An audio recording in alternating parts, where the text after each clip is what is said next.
حي على الفلاح. ونستغفره ونعوذ بالله من شرور أنفسنا ومن سيئات أعمالنا من يهده الله فلا مضل له ومن يضلل فلا هادي له وأشهد أن لا إله إلا الله وحده لا شريك له وأشهد أن محمدًا عبده ورسوله أما بعد فإن خير الحديث كتاب الله وخير الهدي هدي محمد صلى الله عليه وآله وسلم وشر الأمور محدثاتها وكل محدثة بدعة وكل بدعة ضلالة وكل ضلالة في النار. اللهم صل وسلم على نبينا محمد وبارك وسلم وصل عليه. اعوذ باللہ السمیع العلیم وبوجہہ الکریم وسلطانہ القدیم من الشیطان الرجیم من حمزہ ونفخہ ونفثہ.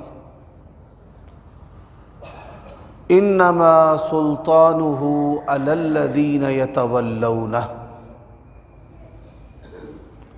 عیوب اور نقائص سے منزہ اور پاکیزہ تمام قسم کی حمد و ثنا اللہ وحدہ لا شریک لہ کے لیے، اور درود و سلام شفیع للمذنبین خاتم النبیین رسول کریم رؤوف الرحیم صلی اللہ علیہ وآلہ وسلم کی ذات اقدس پر. گزشتہ خطبہ جمعہ سے جادو جنات کے بارے میں آپ اللہ تعالیٰ اور اس کے رسول کے فرامین سماعت فرما رہے ہیں، اور گزشتہ خطبہ جمعہ کے اندر میں نے نبی علیہ الصلاۃ والسلام کی زندگی سے ایک انتہائی نایاب اور منفرد دعا بتائی جو کہ جادو کے شیطانوں کے حملے کو توڑنے کے لیے انتہائی مؤثر ہے. اعوذ بکلمات اللہ التامہ من شر ما خلق وبرأ وزرع. یہ اس کا پہلا جملہ ہے، اور یہ دعا آپ کو میسر کہاں سے آئے گی؟ اللہ تعالیٰ کی توفیق سے میں نے یہ بھی آپ کو بتا دی ہے. دوسرا وظیفہ بتایا تھا کعب الاحبار رحمہ اللہ تبارک و تعالیٰ کا، کہ اگر یہ میں کلمات نہ پڑھتا تو یہود جادو کے زور سے مجھے گدھا بنا دیتے، یعنی میری جو صلاحیتیں ہیں انسانی ان کو معطل کر دیتے، بیمار کر دیتے، اور ان اللہ تعالیٰ کی عطا کردہ صفات سے انسان جب کما حقہ فائدہ نہ اٹھائے تو اس کی زندگی جو ہے وہ جانوروں کی طرح ہے. اعوذ بوجہ اللہ العظیم الذی لیس شیء اعظم منہ. یہ اس دعا کا پہلا جملہ ہے، اور یہ کہاں سے آپ کو مل جائے گی؟ موطا امام مالک حدیث کی جو مشہور کتاب ہے، اس کا جو ماخذ اور مرجع ہے وہ بھی میں نے آپ کے گوش گزار کر دیا. آج کے خطبہ جمعہ کے اندر میں چند وہ اسباب آپ کو بتانا چاہتا ہوں کہ جن اسباب کی وجہ سے شیطان جو ہے وہ آپ پر طاری ہو جائے گا، جادو جو ہے وہ آپ کو مستقل نقصان پہنچائے گا. اگر یہ اسباب آپ کے اندر نہیں تو جادو جو ہے وہ بخار کی طرح آئے گا اور کچھ دیر رہ کر جو ہے وہ نکل جائے گا. اور اگر یہ اسباب آپ کی طبیعت کا مستقل حصہ ہیں تو جادو جو ہے وہ اپنا اثر دکھاتا رہے گا. جیسے بیماری کے اسباب اگر ختم نہ کیے جائیں تو بیماری اپنا اثر دکھاتی ہے. اور میں یہ آپ کو بات اللہ تعالیٰ کی توفیق سے بتا چکا ہوں کہ جادو کی حیثیت بھی ایک بیماری کی ہے. جب اس کے اسباب ختم نہیں کیے جائیں گے تو یہ بھی آپ کی زندگی میں اپنا اثر جو ہے وہ دکھاتی رہے گی. پھر انشاءاللہ اس کے علاج پر بھی بات ہوگی، اور وہ کون سے ایسے امور ہیں کہ جن امور کے اندر شیطان، ابلیس اور اس کے لشکر جو ہیں وہ انسان سے دور ہو جاتے ہیں. اب آئیے، سب سے پہلا جو سبب ہے، سیدنا ابو درداء رضی اللہ تعالیٰ عنہ نبی علیہ الصلوۃ والسلام کے پاس آئے. دلنی علی عمل اذا عملتہ دخلت الجنہ. آپ مجھے ایسا عمل بتائیں کہ میں جب وہ عمل کروں تو اللہ تبارک و تعالیٰ مجھے جنت عطا کر دے. آپ صلی اللہ علیہ وآلہ وسلم نے فرمایا لا تغضب لا تغضب لا تغضب ولک الجنہ. 3 مرتبہ آپ نے ایک مختصر جملہ ارشاد فرمایا ہے جس کے اندر ہمارے دین و دنیا کی بھلائیاں موجود ہیں. فرمایا غصہ نہ کیا کر، غصہ نہ کیا کر، غصہ نہ کیا کر. تو شیطان غصیلے آدمی پر حملہ کرتا ہے جس کی طبیعت کے اندر غصہ ہے. اب غصے سے کیا مراد ہے؟ جو چیزیں اللہ تعالیٰ اور اس کے پیارے رسول کو ناپسند ہیں اس پر کراہت اور غصہ جو ہے وہ ایمان کا حصہ ہے. کہ کوئی آدمی شرک کرتا ہے، آپ کا دل جو ہے وہ بیزار ہوتا ہے، آپ کی زبان اس کی نفی کرتی ہے، آپ کا ہاتھ روکتا ہے، لیکن غصہ کیا ہے کہ ہم کسی مسلمان کو عقیدے کی کوتاہی پر کافر اور مشرک اور دائرہ اسلام سے خارج کرنا شروع کر دیتے ہیں. یہ فتویٰ بازی جو ہے نا، یہ غصہ ہے، اور اس غصے سے شیطان فائدہ اٹھا کر انسان کو تکفیری بنا دیتا ہے.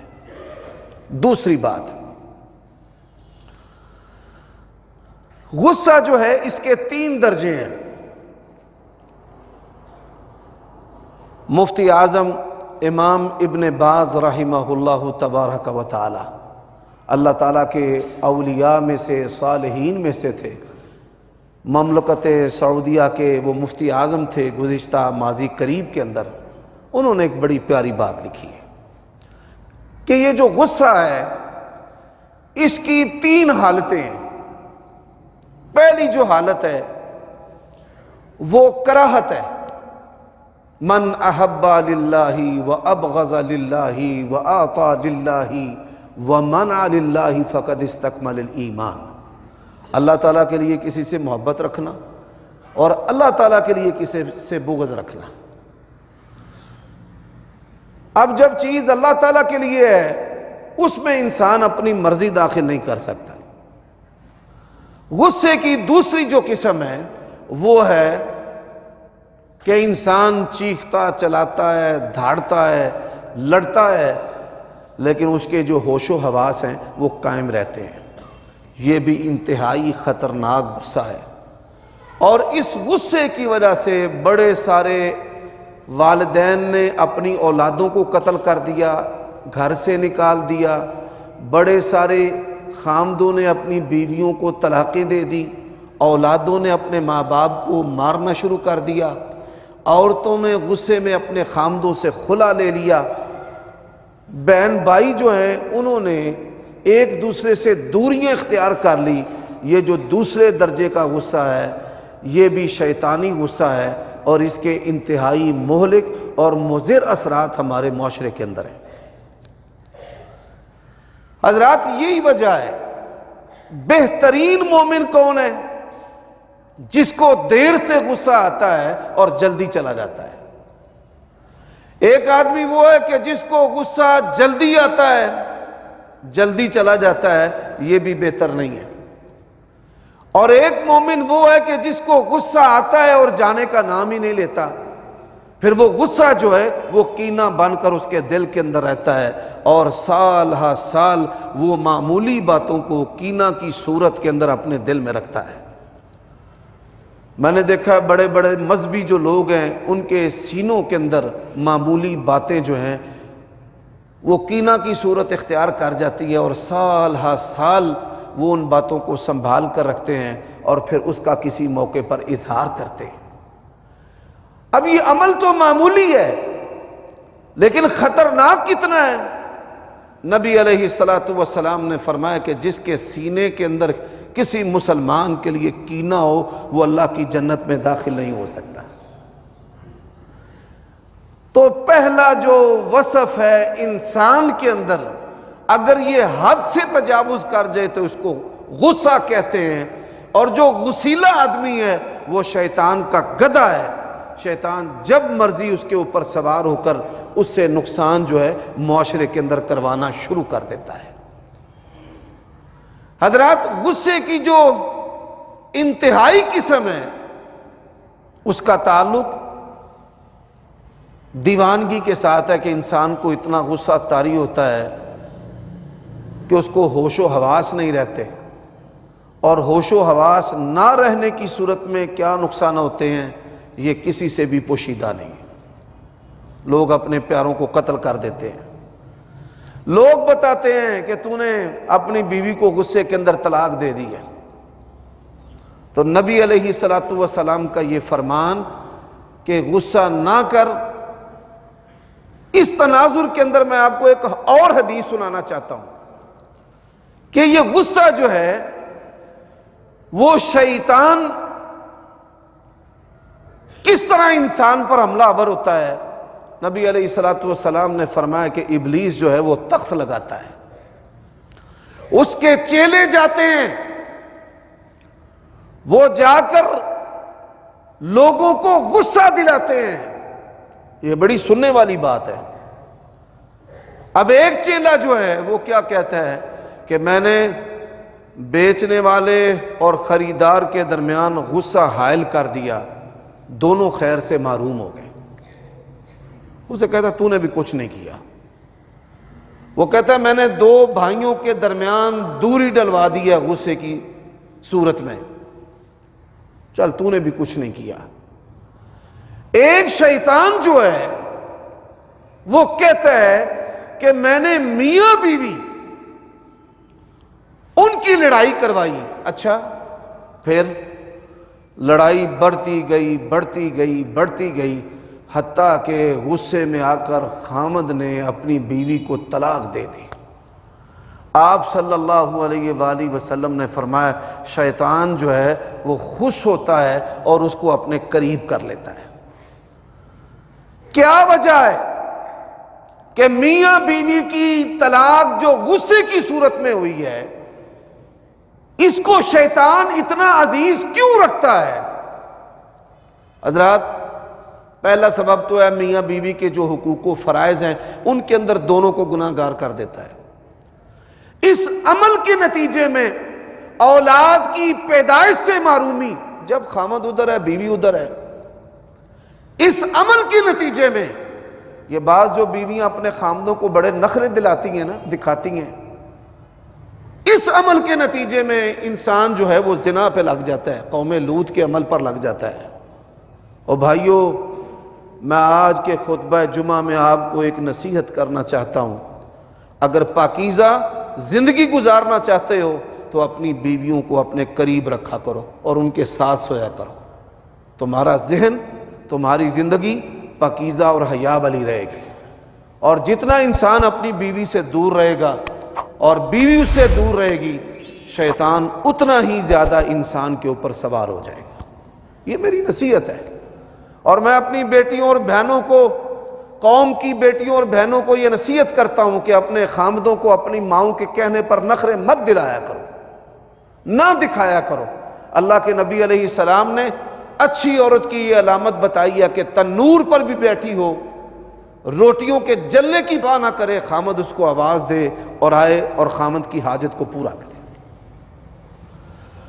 تو یہ ایک ضمناً بات میں نے آپ کو سنائی ہے۔ پھر اس سے کیا ہوتا ہے پھر آپ دیکھیے دونوں خاندانوں کی لڑائی شروع ہو جاتی ہے جب لڑکے اور لڑکی کی طلاق ہوتی ہے، اور پھر یہ عمل ایسا ہے کہ ہمسایوں کو بھی پتہ چلتا ہے لڑائی کا، شہر کے ایک حصے کو پتہ ہوتا ہے۔ مومن کی عزت بیت اللہ سے بھی زیادہ ہے، اور میاں بیوی کی لڑائی کی وجہ سے کہ جس مسلمان مرد و عورت کی عزت بیت اللہ سے بھی زیادہ ہے، گلیوں کے اندر بازاروں میں اس کی عزت کو روند کے رکھ دیا جاتا ہے۔ اس وجہ سے نبی علیہ الصلوۃ والسلام نے بتایا کہ شیطان میاں بیوی کے درمیان لڑائی کروا کر طلاق دلوانے والے شیطان کو اپنا اتنا عزیز رکھتا ہے۔ حضرات یہاں پر ایک اور بڑا مسئلہ ہے، ہم علماء نے بھی بڑا مایوس کیا آپ لوگوں کو۔ آج اگر کوئی اہل حدیث فرد یا گھرانہ اس مصیبت کے اندر گرفتار ہو جائے تو ہمارے پاس معالج بھی کوئی نہیں ہے، ہم خود آپ کو غیر اہل حدیث جو شرک والے ہیں، بدعت والے ہیں، ان کے پاس بھیجتے ہیں۔ اللہ تعالیٰ کی میں پناہ طلب کرتا ہوں، اور ہم سب اللہ تعالیٰ کی پناہ طلب کرتے ہیں اس کیفیت سے، ان حالات سے۔ کیا دین اسلام سچا نہیں ہے؟ کیا قرآن اور سنت والے سچے نہیں ہیں؟ کیا نعوذ باللہ اللہ اور اس کا رسول سچا نہیں ہے؟ اللہ تعالیٰ اور اس کا رسول سچا ہے، اور شیطان اور اس کے لشکر جو ہیں وہ اللہ تعالیٰ اور اس کے رسول کے کلام کے مقابلہ میں انتہائی کمزور ہیں، لیکن ہم جاہل ہیں۔ ہم نے ان آیات اور احادیث کو پسے پش ڈال دیا، ہم اہل حدیث بنے رہے، رفع یدین، آمین، فاتحہ خلف الامام اور تراویح 8 والے، اور ایسی زندگی کے پہلو کہ جو شیطانوں نے لپیٹ کے رکھ دیے اور پچھاڑ کے رکھ دیے، ان کے بارے میں ہمارا علم جو ہے وہ 100/0۔ اب دیکھیے یہ مسجد ہے، اس کے اندر صفحے ہیں، قرآن مجید کے نسخے ہیں، اس کی حفاظت کے لیے 4 دیواری بنائی گئی ہے۔ شیطان نے اللہ تبارک و تعالیٰ کو یہ بات کہی تھی، وَلَأُزِلَّنَّهُمْ، میں نے تیرے بندوں کو گمراہ کر کے رہنا ہے، میں نے ان کو نہیں چھوڑنا۔ اللہ تبارک و تعالیٰ نے قرآن مجید میں بارہا کہا ہے، اِنَّهُ لَكُمْ عَدُوٌّ مُّبِينٌ، یہ تمہارا کھلا دشمن ہے۔ وہ اولاد کے دروازے سے آتا ہے، وہ مال کے دروازے سے آتا ہے، وہ خواہشات کے دروازے سے آتا ہے، اور ہم نے اپنے جسم اور اپنے ایمان کی جو 4 دیواری ہے وہ بنائی نہیں، دروازہ لگایا نہیں، اس کی حفاظت ہی نہیں کی، جبکہ آپ صلی اللہ علیہ وآلہ وسلم کی ایک فوت شدہ مردہ سنت جو ہے ان میں سے ایک سنت یہ بھی ہے کہ آپ صلی اللہ علیہ وآلہ وسلم اللہ تعالیٰ کی پناہ مانگتے تھے، کس سے؟ شیطان کے لشکروں اور اس کے پیروکاروں سے۔ حدیث کے اندر یہ الفاظ ہیں کہ اے پروردگار میں تیری پناہ طلب کرتا ہوں تیرے کامل کلمات کے ساتھ شیطان کے شر سے، اس کے اتباع سے، اس کے جنود سے۔ اور آپ صلی اللہ علیہ وآلہ وسلم کی جو زندگی ہے، اس زندگی کا ایک حصہ ہے تعوذ، اللہ تعالیٰ کی پناہ مانگنا، اور ہم اللہ تبارک و تعالیٰ کی پناہ نہیں مانگتے۔ میں اکثر اپنے اہل حدیث بھائیوں اور جو اہل سنت ہیں جو جادو جنات اور جنات کی شرارتوں کا شکار ہوتے ہیں، ان سے پوچھتا ہوں کہ وہ کون سے طاقتور کلمات ہیں جو اللہ تعالیٰ نے اپنے نبی کو پڑھنے کا حکم دیا ہے؟ تو وہ اللہ علمی کا اظہار کرتے ہیں کہ ہمیں تو نہیں پتا کہ وہ کون سے ایسے کلمات ہیں جو اللہ تعالیٰ نے اپنے نبی کو پڑھنے کا حکم دیا ہے۔ اتنے طاقتور کلمات ہیں کہ شیطان کہیں سے بھی آ جائے انسان پر بھاری نہیں ہو سکتا، لیکن ہمیں پتہ ہی نہیں، اور ہم دعویٰ کرتے ہیں کہ ہم قرآن اور حدیث والے ہیں، حالانکہ یہ الفاظ جو ہیں وہ کسی حدیث کی کتاب کے اندر نہیں کہ جہاں سے میں تلاش کر آپ کے سامنے لایا ہوں، یہ الفاظ جو ہیں وہ قرآن مجید کے اندر ہیں، سورۃ المؤمنون کے اندر ہیں۔ وَقُلْ، اور اے میرے نبی آپ کہیں، آپ پڑھیں، اور آپ کو یہ بات پتہ ہے کہ قرآن مجید میں جہاں پر بھی لفظ کل ہے وہ بڑی اہمیت والا مقام ہوتا ہے۔ اللہ تبارک و تعالی اپنے نبی کو مخاطب فرماتا ہے کہ اے میرے نبی آپ کہیں، آپ یہ پڑھیں۔ کیا پڑھیں؟ ایک لمحہ کے لیے آپ سوچئے کہ ہم نے اتنی زندگی گزاری ہے کہ وہ کون سے اتنے مؤثر اور قیمتی کلمات ہیں جو اللہ تبارک و تعالی نے اپنے نبی کو پڑھنے کا حکم دیا ہے۔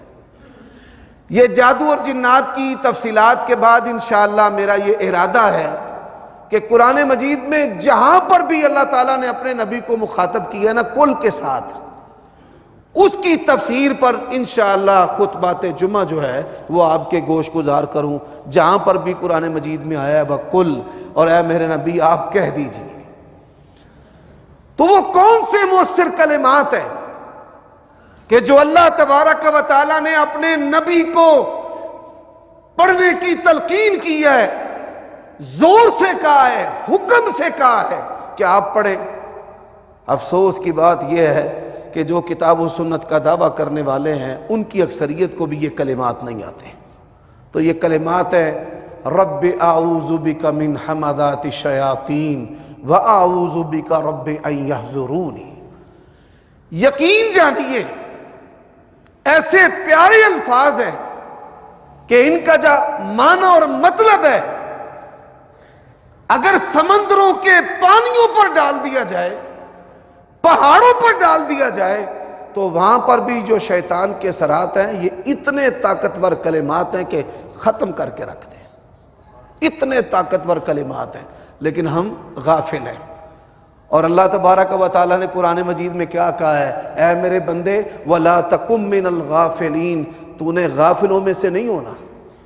آج اس دروازے پر امت کی بیٹیوں کی عزتیں لوٹی جا رہی ہیں، آج جادو جنات کی وجہ سے قتل کیا جا رہا ہے، آج جادو جنات کے نام پر ایموشنل بلیک میل کیا جا رہا ہے، آج جادو جنات کے نام پر ہماری نسلیں شرکی اور کفری آستانوں پر جا رہی ہیں، آج جادو جنات کے نام پر ہماری زبان سے کفریہ کلمات صادر ہو رہے ہیں۔ خاندانی اہل حدیث میں نے دیکھا ہے کہ تعویذ اور پرچیاں پکڑے جو ہیں وہ آ جاتے ہیں میرے پاس کہ یہ بہن لے آئی ہے، یہ بہو لے آئی ہے، اس کو اختیار کر لیں یا نہ کریں، کیا کریں؟ مخمصے کے اندر شیطان نے ان کو مبتلا کر کے رکھ دیا ہے۔ یہ مصیبت ہے۔ اللہ کے نبی نے فرمایا کہ جب کوئی سنت، جب اللہ تبارک و تعالی اور اس کے رسول کا کوئی حکم اور عمل لوگ چھوڑ دیتے ہیں، پھر اس کی جگہ پر بدعت جو ہے وہ جڑیں پکڑ لیتی ہے اور لوگوں کے اندر عام ہو جاتی ہے۔ تو آپ نے یہ کلمہ جو ہے اس کو اپنی زندگی کا حصہ بنانا ہے۔ رب اعوذ بک من حمزات الشیاطین، اے میرے پروردگار یہ تیرا بندہ کمزور ہے، شیطان کے حملوں اور اس کی اکساہٹوں کے مقابلہ میں تیری پناہ طلب کرتا ہوں۔ میں شیطان کا مقابلہ نہیں کر سکتا اور شیطان ہمارے رب کو زیر نہیں کر سکتا۔ اللہ میں اس سے تیری طاقت کے بغیر جیت نہیں سکتا، اس پر غالب نہیں آ سکتا۔